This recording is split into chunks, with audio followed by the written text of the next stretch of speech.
dias, tá? A gente já abordou sobre 3 temas antes, né? A gente começou falando sobre os adventistas, abordamos como é que eles pensam em relação à igreja, a questão eclesiástica, suas doutrinas, né? Seu conceito de salvação. Abordamos também sobre os católicos, né? A igreja católica apostólica romana, também seus desvios em relação à parte doutrinária, aquilo que eles acreditam como fonte de inspiração,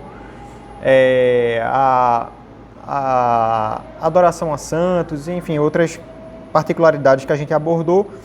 Na última aula que nós tivemos a respeito desses temas também, a gente abordou em relação aos espíritas, né, o espiritismo de Allan Kardec, e agora a gente vai abordar sobre um tema, uma seita que a gente às vezes não conhece tanto como as outras, né, não é tão habituado assim, mas os mormons têm se tornado uma religião cada vez mais prevalente em nossos dias, né? A gente percebe muito, conhece as igrejas deles, né? Uma igreja bem organizada, uma igreja bem estruturada, mas a gente não conhece muitas doutrinas que eles abordam, né? Então a gente vai tentar trazer um pouco disso hoje aqui e contrastar com aquilo que a gente pensa, para que a gente possa fortalecer também a nossa fé com base nisso, tá? Vou começar fazendo uma oração, para depois a gente poder dar início. Oremos. Senhor Deus e Pai, queremos te agradecer por esse momento agora, Senhor, de aprendizado e de crescimento naquilo que o Senhor nos tem a ensinar-nos, Pai. Nos ajuda a nos mantermos firmes na Tua Palavra, olhando sempre para ela como nossa regra de fé e prática, Senhor.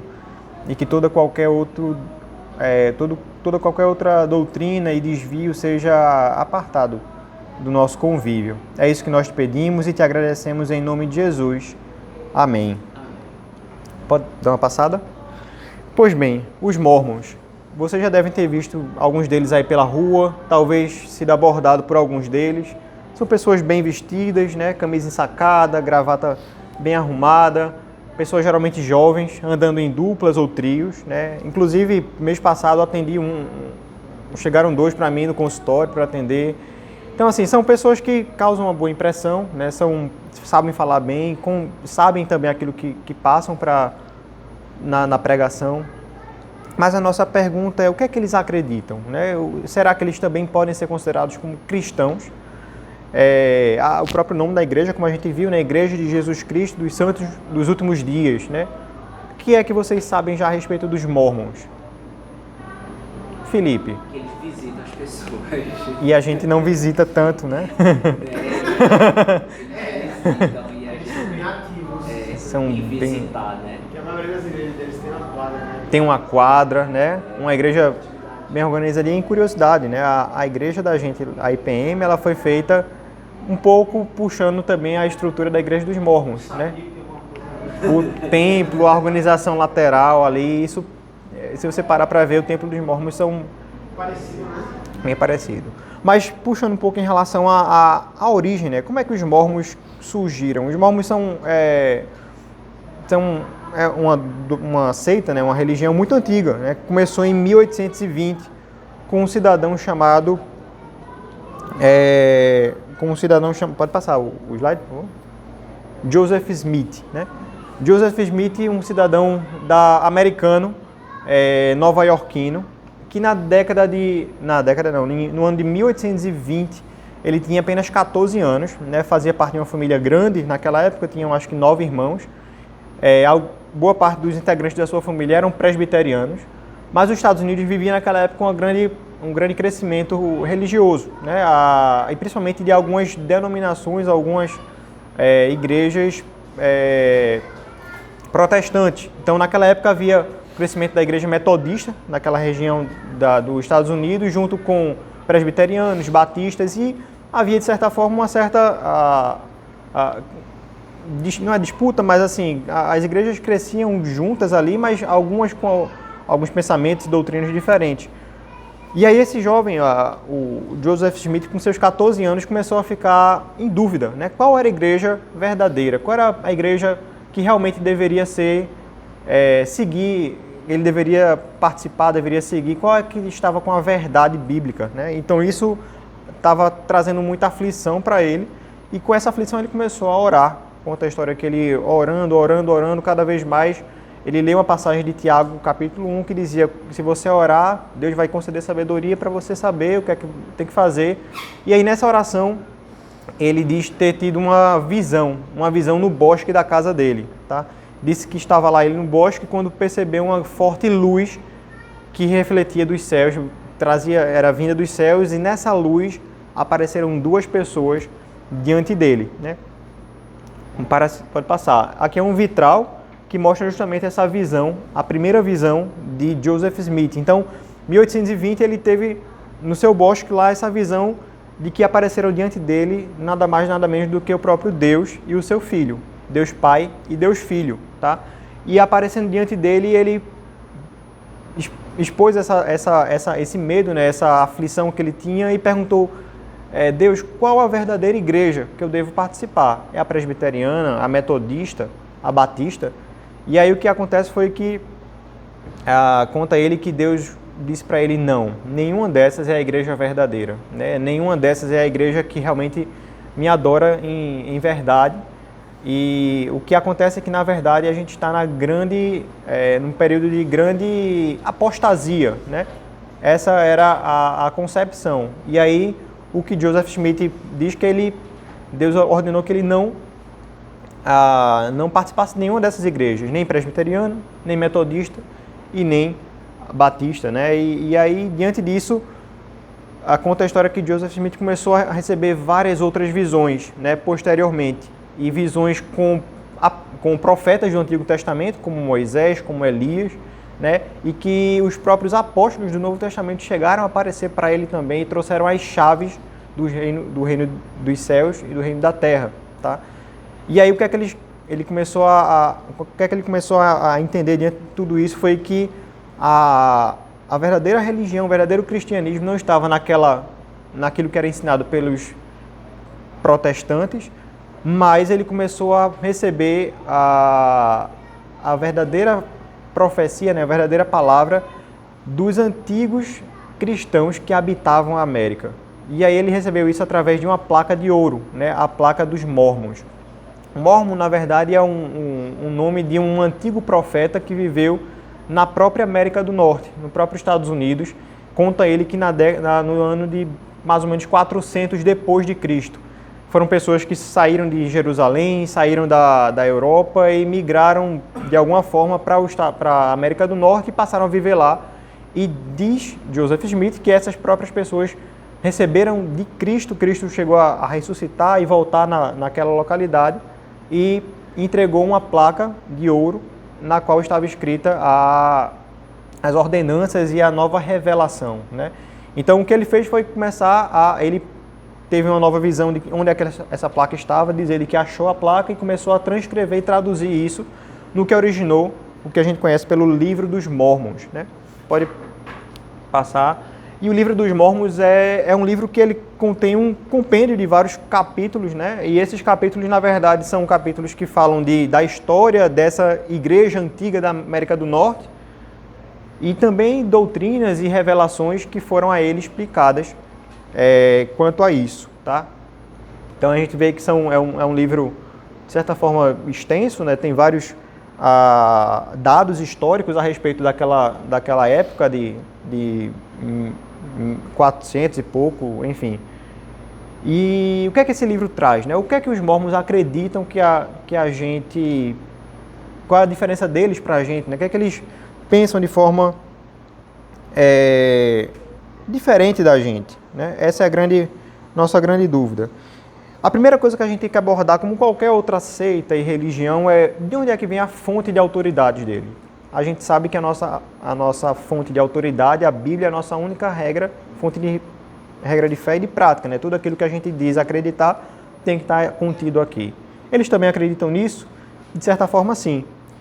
A própria Bíblia também é uma fonte de autoridade para eles, né? Eles, inclusive, usam muito a versão King James, mas eles acreditam que a Bíblia é uma fonte de autoridade, porém, não é a única, né? E não é a principal. O próprio Livro dos Mórmons, aquele que a gente viu, é considerado por eles também como uma fonte de autoridade, né? Então, aquilo que eles acreditam está contido não só na Bíblia, mas eles dizem que a revelação de Deus também é algo a mais, né? Então a gente vê nesse item 8 do Artigos de Fé, primeiro capítulo, que é um livro que a gente vai falar, que é o último, que é Pérolas da Graça, que ele diz que acreditamos que a Bíblia é a palavra de Deus na medida em que traduzida corretamente. A primeira questão que eles dizem é que a Bíblia ela pode conter erros, né? Erros não só da questão de tradução, mas também erros históricos. Eles dizem que acreditam que a Bíblia perdeu parte das informações dela ao longo do tempo e que isso pode ter implicância naquilo que eles acreditam quanto à inerrância delas, né? E também acreditamos que o Livro dos Mormons seja a palavra de Deus, né? Então eles equiparam aqui o Livro dos Mormons com a própria Bíblia, né? A própria Sagradas Escrituras. Além disso, eles também acreditam eles consideram como uma fonte de autoridade um compêndio de doutrinas que foi trazida pelo próprio Joseph Smith e que foi colocada no que eles chamam de Livro das Doutrinas e Convênios, né? Doctrine and Covenants, que também, junto com a Bíblia Sagrada e o Livro dos Mormons, compõe essa fonte de autoridade. E por último, ele coloca também como a Pérolas da Graça, que também é um conjunto ali de doutrinas e sugestões, né, que o próprio Joseph Smith traz. Porém, o que é que eles acreditam? Além disso, eles dizem que a revelação de Deus ela é contínua. Eles não acreditam que a revelação de Deus haja terminado e esteja contida tudo nas Escrituras. O que eles acreditam é que o próprio presidente da igreja, ele é um profeta de Deus e aquilo que ele fala também deve ser considerada como verdade, né? Como proveniente da parte de Deus.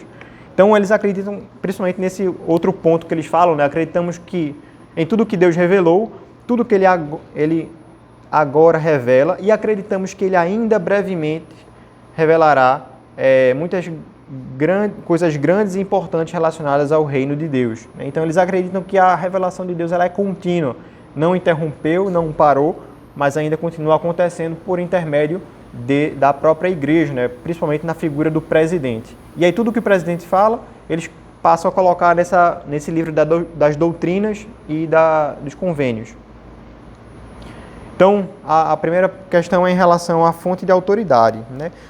Em relação ao ser de Deus. Só antes de tu mudar esse tema aí, é muito interessante o quanto que essas seitas, elas têm essa característica de alguém ter uma revelação especial, né? E isso é completamente oposto ao padrão divino de fazer as coisas. Você vê, desde o Antigo Testamento, quando Moisés foi levantado por Deus, ele pergunta a Deus: Senhor, o que eu vou falar para que as pessoas acreditem em mim?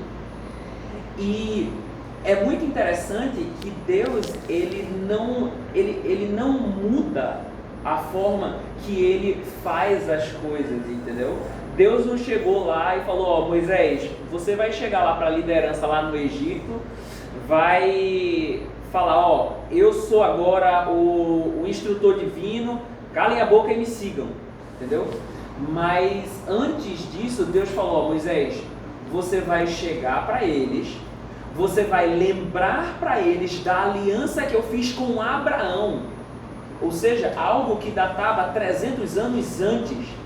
E você não vai depor a liderança, você vai à liderança e você vai mostrar esses sinais que eu vou falar que você fala. E você fala: olha, você vai dizer que vai ser enviado pelo eu sou. Ou seja, Deus ele já tinha instituído a forma de que de que Moisés, o seu enviado, iria fazer. Não é algo não provado. Pelo contrário, é algo que Moisés iria basear pela própria palavra de Deus, promessa de Deus que tinha sido selada anteriormente, né? E você vê, essa tábua de ouro de Joseph Smith, ele nunca mostrou para ninguém. Pediram para as pessoas: não, então mostra pra gente a tábua de ouro. Ele: não vou não, tá escondido lá em casa. E até hoje não se tem relato, não se tem prova que essa tábua de ouro realmente existiu, né? Verdade, verdade. E aproveitando isso, antes da gente passar para o segundo ponto, eu queria que os irmãos abrissem Epístola de Paulo aos Gálatas, capítulo 1. É uma coisa muito importante a gente apontar, né, e abordar sobre qual é a fonte de autoridade, né, o que é aquilo que a gente acredita, de onde é que vem isso, né? A gente crê que a palavra de Deus é a nossa fonte de autoridade, mas acho que qualquer um de nós a gente ficaria abismado diante de uma aparição surpreendente, né? Se aparecesse um anjo diante de você, se aparecesse uma figura angelical com asas, com uma roupa brilhante e dissesse: olha, eu venho aqui da parte de Deus, aquela voz suave, mansa, né?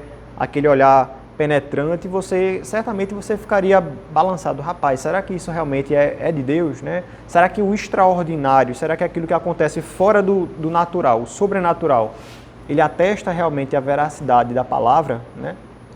Esse é o ponto que a gente tem abordado aqui um pouco sobre os mormons, e a gente vai ver também que boa parte das grandes religiões, Testemunhos de Jeová, o próprio islamismo, eles pecam nessa grande questão, né? A você acreditar naquilo que é sobrenatural, você achar que o fato de aparecer um ser diante de você, isso traz para aquela palavra que está sendo proferida veracidade, né? E aí o próprio Paulo, ele exorta os Gálatas aqui no capítulo 1, a igreja dos Gálatas da Galácia era uma igreja que vinha fraquejando em relação a falsas doutrinas, né? Principalmente por acreditarem que a circuncisão era um pré-requisito para que houvesse salvação, né? E aí peço para que os irmãos acompanhem comigo aí o versículo 6 até o versículo 9. Tá? Paulo ele diz: admira-me que estejais passando tão depressa daquele que vos chamou na graça de Cristo para outro evangelho, o qual não é outro, senão que há alguns que vos perturbam e querem perverter o evangelho de Cristo, né? A primeira coisa que Paulo fala é que ele estava admirado, né? Ele sabia que os irmãos tinham conhecimento da palavra, os irmãos sabiam da verdade do evangelho, mas ainda assim eles se deixaram, aceitaram a falsa doutrina que foi permeando a igreja de forma paulatina, né? E aí ele vai dizer que aqueles que trouxeram a palavra diferente, eles quiseram subverter o evangelho de Cristo, né? E que na verdade não era um outro evangelho, senão a perversão daqueles que estavam pregando errado, né? Então todo ensino errado, na verdade, parte do coração pecaminoso daquele que está pregando de forma contrária à palavra de Deus. Então é isso que Paulo fala, o qual não é outro senão que há alguns que vos perturbam e querem perverter o evangelho de Cristo. E aí, versículo 8, Paulo diz: mas ainda que nós, ou mesmo um anjo vindo do céu, pregue o evangelho que vá além do que vos temos pregado, seja anátema. Percebam que ele coloca aqui, Paulo se inclui, né, ele diz ainda que nós, ou mesmo um anjo vindo do céu. Ou seja, você pode ter diante de você uma figura sobrenatural, pode estar o próprio Paulo, enfim, qualquer pessoa que seja, mas se a verdade que ele traz contraria o que o Evangelho diz, aquilo que está presente dentro das Escrituras, isso deve ser considerado como um anátema. Ele diz, assim como já dissemos, e agora repito, se alguém vos prega Evangelho que vá além daquele que recebestes, seja anátema. Então, o que a gente realça aqui é que a pessoa que passa a palavra, ela é menos importante do que a própria palavra em si, né? A gente deve se firmar nessa verdade. Mas o que é que eles pensam sobre o ser de Deus, né? O que é que os mormons acreditam no mesmo Deus que a gente? Não. O que é que eles dizem em relação ao ser de Deus é que, primeira coisa, que Deus ele era, na verdade, um homem vindo de outro planeta, né? A ideia deles é, na verdade, uma ideia de progresso. Eles dizem que qualquer um de nós, praticando o bem e ficando firmes na verdade, a gente tende a progredir como pessoas cada vez melhores. Então vamos nos tornar cada vez melhores até o ponto que poderemos nos tornar tal qual Deus, né? E por que eles acreditam nisso? Porque eles veem que a visão de que Deus ele não é também um ser triuno. Eles acreditam num Deus triplo, né? Eles veem que o Deus Pai, Deus Filho e Deus Espírito Santo seriam três diferentes deuses, né? E assim como existem três diferentes deuses, existem provavelmente o quarto, o quinto e múltiplos deuses. Então eles acreditam na pluralidade de Deus. Não só que Deus ele é plural, mas que existem vários deuses. E é como se cada Deus tivesse sob seu domínio um universo diferente para governar. Tá? Então, algumas passagens tiradas de livros que são adotados por eles como doutrinas, né, eles dizem que Deus era um homem que veio de outro planeta. E esse homem, pela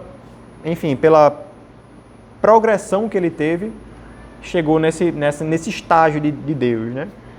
E não só isso, Deus, como sendo um homem, ele também tem uma figura de relacionamento, inclusive relacionamento conjugal. Então eles acreditam que Deus está casado com a sua esposa, deusa, e tem filhos espirituais. O próprio Jesus, inclusive, para eles, é um filho de Deus Pai. Né? Então é como se Deus Pai tivesse uma esposa, uma família em si, e o próprio Deus Filho seria um desses filhos de Deus. E não só isso, mas eles acreditam, inclusive, que o próprio Lúcifer, o diabo, seria irmão de Jesus. Seria filho também de Deus, mas que se perverteu e queria subverter toda a situação, né? Queria tomar o lugar de Deus. E eles acreditam também que a Trindade não existe, né? Que Deus não é triuno, mas que o Deus Pai, Deus Filho e Deus Espírito Santo são diferentes deuses. E esses deuses, eles provêm de uma estrutura familiar, pai, filho, esposa, tá? Então, a primeira coisa a ser ressaltada é essa questão de que o Deus que eles acreditam não é o mesmo Deus da Bíblia, né? É um Deus completamente diferente, não é o Deus onipotente, né? Eles acreditam na questão da progressão de Deus, que Deus ele era talvez um pouco mais falho e foi melhorando até chegar nesse estágio atual que ele está. A gente vê que não é justamente isso que a Bíblia fala, né? Que Deus ele já é perfeito desde sempre, desde a eternidade. Deus ele sempre foi perfeito. Então esse é um dos pontos que a gente tem a abordar em relação ao ser de Deus, tá? Pode passar em relação a outra questão da salvação. Salvação, eles acreditam que haja sim a redenção por meio de Jesus Cristo, porém ela não é suficiente para a salvação completa, né? Ela é um passo que foi dado para que houvesse a redenção, mas que é necessário que haja a prática das boas obras. Então, eles dizem que uma das doutrinas mais falsas criadas por Satanás e propagada pelo homem é aquela que o homem é salvo somente pela graça de Deus, que confiar somente em Jesus Cristo é o necessário para a salvação. Eles acreditam que sim, haja a redenção e a salvação por intermédio de Cristo, porém também é necessário que haja a prática das boas obras, e não só isso, mas eles também dizem que não há salvação sem que se aceite Joseph Smith como profeta de Deus, né? Que seria necessário que você acredite e confie nele e nas suas palavras como um pré-requisito para que haja essa salvação também, tá? Então percebam a equiparação do próprio Joseph Smith como figura não só de um profeta ou de alguém que trouxe a revelação de Deus, mas também alguém necessário para que houvesse uma perfeita salvação. Inclusive, Marcos, tem um momento na igreja que eles separam justamente para testemunhar isso, né? Para que cada um possa expressar isso e mostrar a sua fidelidade na igreja sobre esse testemunho aí. Testemunhar que a igreja dos mortos é a única igreja verdadeira na face da terra e que Jesus Cristo é o profeta. Então as pessoas têm que confessar isso aí. Né? E eu digo isso porque fiz parte da igreja por quase 5 anos. Então, fui iludido, né? Verdade. Então, é mais um ponto que a gente percebe essa discrepância, né? E algumas outras doutrinas que a gente pode abordar também em relação a isso seriam o batismo vicário, né? O batismo vicário, eles acreditam que você pode batizar, o batismo eles veem como algo necessário para que haja salvação, tá? Mas não só isso, eles acreditam que o batismo pode ser feito também para os mortos. Então alguém que já morreu, que não teve a oportunidade de se batizar, eles acreditam que você possa, como figura representativa, né, você pode batizar aquela pessoa que já morreu.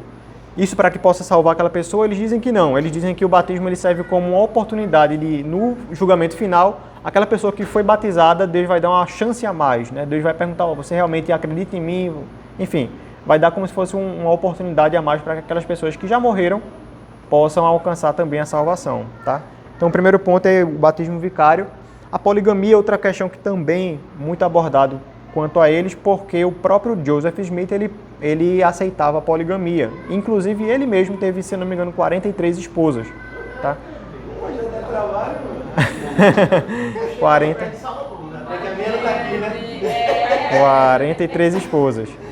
E aí essa foi uma ideia bem presente na igreja até o ano de 1890, nos Estados Unidos, quando o próprio governo dos Estados Unidos, a própria sociedade americana aboliu, era contra a poligamia, e aí eles acabaram sendo contra também. Mas ainda assim tem algumas vertentes dos mormons, mais fundamentalistas, que ainda absorvem essa ideia da poligamia, tá? Então a poligamia também é outra questão que eles abordam. E a última que a gente falou um pouquinho sobre a capacidade de você se tornar um Deus. Então acreditam que haja uma possibilidade de progressão pessoal a tal ponto que você também no futuro poderia se tornar tal qual Deus é, tá? Então, Uma curiosidade é que eles se baseiam em um texto lá do 1 Coríntios para tentar defender esse batismo vicário, né? sim. E 1 Coríntios 15, se eu não me engano, né? quando Paulo fala assim, por qual motivo as pessoas se batizam pelos mortos? Exato. Os comentaristas entendem que prática do primeiro século. Sim. Havia já essa prática e eles fazem a interpretação errada, achando que isso é uma prática correta, né? Sim. Mas o texto, como o Paulo está usando como exemplo, ele está reconhecendo que algumas pessoas... Que era um erro. Exatamente, Paixão. E aí, então, esses seriam alguns pontos a mais. Há outras discrepâncias também da própria igreja quanto ao que a gente acredita, o que a gente pensa, né? A gente convém, assim, pensar que eles realmente se portam muito na parte educacional, na parte assistencial também, tá? E isso de todo não é algo ruim, mas o erro está em pensar que isso seja um pré-requisito, algo necessário para que você se torne alguém melhor e para que você chegue a ser um salvo, né? A gente sabe que a salvação vem unicamente pela graça de Deus, tá?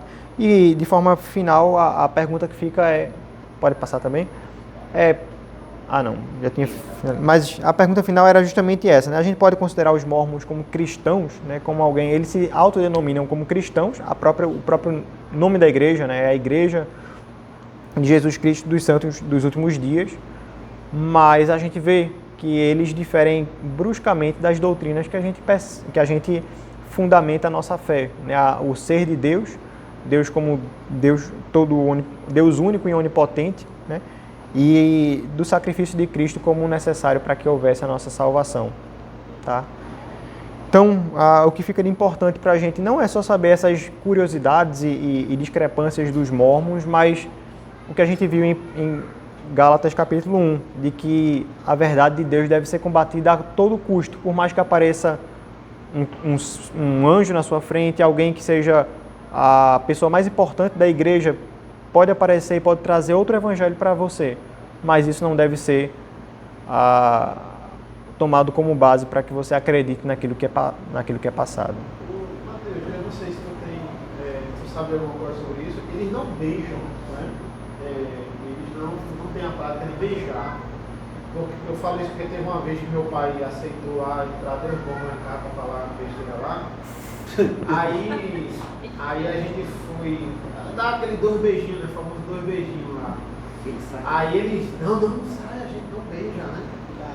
Aí, assim, o que eles me explicaram foi que, porque Judas traiu Jesus com beijo, então para eles beijo é sinal de traição, né? Sinal de traição, né? Não, isso eu não tinha chegado a ver, não. Parece que eles não beijam, eles abraçam, mas não beijam. O que foram esse negócio aí que Joseph Smith viu? Foram anjos? Então. Rapaz, veja, quando eu estudo muito islamismo para dar aula. E eu vejo muitas semelhanças da forma como o islamismo foi revelado com os mormons, porque a ideia Gabriel, de né? Essa, né? Foi Gabriel, diz, olha, a Bíblia é ótima, mas não é tão completa não. Tem um negócio aí, por exemplo, o último profeta não é Jesus, é você, Maomé, entendeu? Então Jesus foi um cara assim, mesmo nível de Moisés, foi ótimo, mas você que é o o intermediador aí, entendeu? E na verdade tem muita semelhança com todas as outras que a gente viu, né? O próprio Espiritismo, né? Allan Kardec também era o terceiro profeta. A Ellen White também, né? Sempre tem alguém que... Que não é Jesus, né? Exatamente. Eu queria fazer algumas colocações, algumas curiosidades na igreja também, que não foi comentado aqui. A igreja, nos seus primórdios, foi racista, né? Então, por exemplo, o próprio Joseph Smith não admitia o pessoal dele, né? Sim, com certeza. E outra curiosidade, que eu vivenciei isso, é que eles tiram um dia na semana para que os jovens possam se congregar dentro da igreja para se divertirem, inclusive o espaço onde se Tem cultua. uma quadra, né? Geralmente. Tem a quadra, mas dentro da própria igreja, no lugar onde se cultua, né? Eles fazem festa, danceteria. Eu presenciei isso, né? Eles se divertem lá dentro, né? É um incrível negócio desse, né? Por achar o seguinte, eles admitem, entendem da seguinte forma, né? Em vez dos jovens ir se divertirem lá fora, é melhor que eles se divirtam dentro da igreja também, participando, né, das festividades, como se fosse incrível. Mundano, né? Surpreso com o negócio desse. Sim, sim. Uma curiosidade, Matheus, é que a gente trabalhou como missionário lá na Bolívia, né? E lá na Bolívia teve um ponto dos mormons muito forte. E eles interpretaram, tem uma profecia dentro do mormon que eles interpretaram que no fim dos dias vai ter um grande terremoto, grande estruturas. Então eles construíram um templo em cada continente, com estruturas para suportar Terremotos. Então eles construíram uma estrutura lá subterrânea para abarcar todos os mormons da América do Sul. É uma construção gigantesca. É mesmo, pastor. Quer dizer que tendo terremoto a gente vai todo mundo pra lá. Sai correndo pra Bolívia. E aí? Porque na Bolívia é o... O senhor saiu, voltou pra cá. Lá pertinho, pastor. Eu virei as costas. Eu virava crente lá na Bolívia.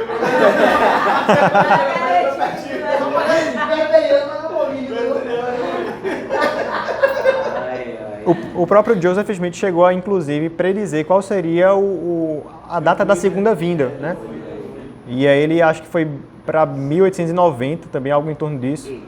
E aí, que nem um... A gente tá no milênio agora que Jesus vai voltar a terceira vez.